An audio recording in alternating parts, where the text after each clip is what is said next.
Supportez-nous sur Patreon et obtenez des récompenses exclusives comme un rôle sur Discord ou encore tous nos cours Udemy gratuits. Au bout de 300 patrons, nous aurons 2 vidéos par jour et au bout de 1000 patrons, nous aurons 3 vidéos par jour. Et bon visionnage à tous. Donc bonjour à tous, donc dans cette vidéo d'Angular, nous allons voir comment importer des données depuis un fichier JSON. C'est parti. Alors de retour dans notre code, nous allons avoir besoin de plusieurs choses pour pouvoir importer des données depuis notre fichier JSON. Donc d'abord, nous aurons besoin d'un fichier JSON bien sûr, mais nous allons le créer un peu plus tard. Pour l'instant, on va devoir importer quelque chose qui s'appelle le HTTP client module. Donc en important ici, vous devez aussi l'importer au-dessus. Donc normalement, vous aurez dû avoir ici quelque chose pour auto-importer le service directement depuis Angular. Moi ici, c'est pas vraiment le cas. Donc on va simplement importer client module et on va devoir donc taper au-dessus ici import. Donc on va mettre http client module from donc à Angular /common /http. Voilà. On importe en fait le module http qui nous permettre de communiquer, on va dire, avec notre fichier JSON.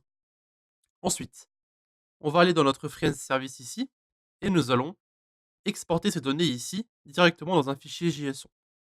Donc ce qu'on va faire, c'est qu'on va créer un fichier JSON dans assets ici, data, donc notre dossier s'appellera data, donc gardez bien ça en tête pour la suite. Et ensuite, on va créer un fichier qui s'appelait friends.json. Et donc à l'intérieur de ce fichier, nous allons mettre les données que nous avons ici, donc le return, comme ceci. On va faire un couper-coller. Donc couper, c'est CTRL X, on colle là-dedans. Et vous devez aussi rajouter, donc comme fichier JSON, les différents guillemets qui sont ici. Donc moi, en sauvegardant, ça se fait automatiquement ici, donc j'ai pas besoin de le faire. Et donc ce qu'on va faire aussi, c'est on va en profiter pour ajouter un ID sur nos différentes données. Donc on va mettre ID ici, on va mettre 1, et on va simplement faire un copier-coller pour le dessous. Donc 1, 1. Donc ici on va mettre 2, 3. Voilà. Donc on s'en servira un peu plus tard, mais au moins ça sera fait pour la suite. Ensuite, donc de retour dans notre fichier friends ici, service.ts, ce qu'on va faire, c'est qu'on va devoir simplement importer notre URL que nous avons pour notre fichier JSON. Donc ici, on va mettre private URL string. Donc ça, c'est pour une chaîne de caractères. Donc ici, qu'on va importer des données de chaîne de caractères, donc sous un fichier JSON. Donc ici, on doit mettre le chemin vers notre fichier JSON, donc assets/data/friends.json. Voilà. Et maintenant, on va devoir dire à notre constructeur qu'on va en fait utiliser une requête HTTP pour pouvoir importer nos différentes données. Donc private HTTP, HTTP client. Donc il va automatiquement importer le service ou le client qu'on va avoir besoin pour Angular, donc qui a été importé ici au-dessus. Ensuite, on va en rester là pour le moment et on va devoir créer différentes choses. Donc on va devoir aller d'abord créer une interface sur notre friends. Enfin un fichier pour une interface qui va en fait exporter notre interface eFriends. Donc on verra ça un peu plus tard. Donc on va devoir créer notre fichier directement dans la racine de notre fichier, dossier pardon. Donc ici dans app, on va créer un fichier qui va s'appeler friends.ts. Donc là, il s'agit en fait de la structure de notre, de nos amis, donc eFriends qu'on va appeler.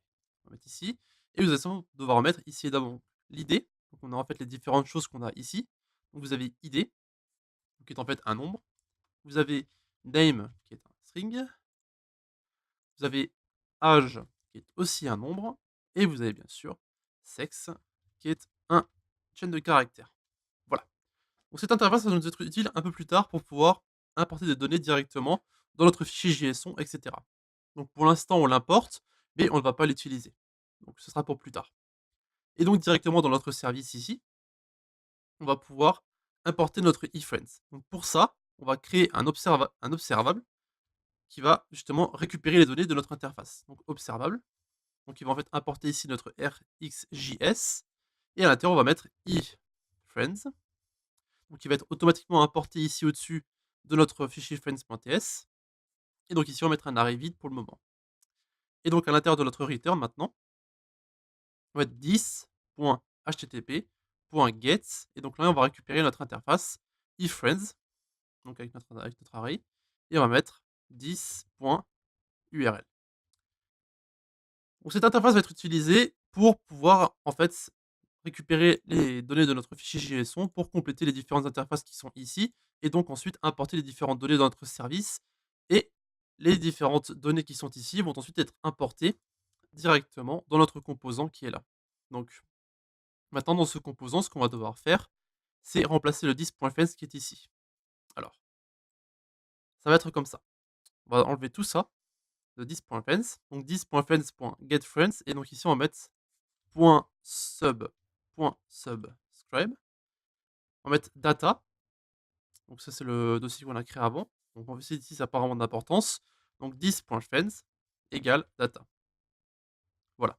Donc si vous mettez votre souris sur subscribe, il va vous expliquer en fait qu'il va en fait récupérer depuis le observal ifriends les différentes données qui se trouvent à l'intérieur de notre fichier JSON. Donc maintenant, si vous regardez votre application, vous pouvez voir que si on rafraîchit, les données se trouvent toujours ici. Et si vous créez une donnée supplémentaire ici, par exemple, et que vous faites donc un CTRL-C, CTRL-V pour copier-coller, et que vous mettez ici ID numéro 4, on va mettre Sophie, on va mettre 23 ans, 24 ans, donc femme, et qu'on va en fait sauvegarder ça, vous pouvez voir que les informations sont directement importées dans notre fichier ici. Et donc, ici, on n'a rien fait de nouveau. On a simplement changé les données qui étaient ici pour récupérer les données qui étaient dans notre fichier JSON là. Donc, c'est toujours comme ça que vous allez faire pour récupérer des données. Donc, vous allez soit récupérer directement depuis une base de données, donc comme un fichier JSON par exemple, ou alors ça peut directement être d'une base de données, donc SQLite, peu importe, ou bien ça peut être directement d'une API, comme par exemple une API de chat ou de chien, par exemple. Voilà. Donc, il existe plein de solutions différentes. Donc, ici, on a vu comment importer des données directement depuis un fichier JSON, mais on verra plus tard comment récupérer depuis une base de données, etc. Donc, voilà une méthode simple pour importer nos différentes données. Donc, HTTP client module, on récupère le lien qu'on va ensuite mettre dans Observal ici, le ifriends, avec notre interface que nous avons ici. On récupère les données qui sont là et on envoie le tout dans notre composant. Donc, ici, en s'abonnant, on va dire, à nos différentes données qui se trouvent dans notre dossier data. Voilà. Donc, ça sera tout pour la récupération de données sur un fichier JSON. Donc, si vous avez des questions à poser, encore une fois, vous avez les commentaires YouTube ou bien vous avez le Discord de la communauté. Et on se voit dans un instant pour la prochaine vidéo. À de suite. De plus, n'hésitez pas à visiter nos différents réseaux, donc eux aussi dans la description, Discord, notre blog, Facebook, Twitter, Google+, etc.